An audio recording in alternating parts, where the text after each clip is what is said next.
দম থাকলে এরকম টাকা দিয়ে দেখাও, এরকম আইটেম। ব্যারাকপুরের যেটা কোর্টের পাশের, বলতে বলতে কিন্তু আমি নিয়ে নিয়েছি প্লেটটা। যদি একটু ডিটেলসে বলি, 1 2 3 তিনটে পরোটা আছে, আলুর দম আছে, ঘুগনি আছে, সাথে চিলি চিকেন আর চাটনি।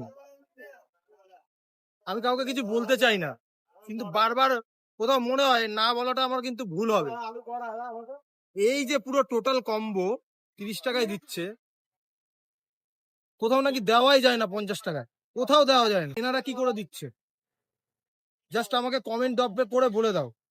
আর দাদা, একটা কথা বলতে চাই, তোমাকে যে কোশ্চেন করতে যাচ্ছে তাকে তুমি রোপ দিচ্ছ, ধমকাচ্ছ, চমকাচ্ছ। আজকে তুমি সোশ্যাল মিডিয়ায় ভাইরাল বলে তুমি যা খুশি করছো। দম থাকলে ওপেন ক্যামেরা চ্যালেঞ্জ দিচ্ছি, দম থাকলে এরকম টাকা দিয়ে দেখাও, এরকম আইটেম। যদি তোমার দম থাকে তাহলে দিয়ে দেখাও। 30 টাকায় দিচ্ছে এনারা, এনারা ব্যবসা করছে না।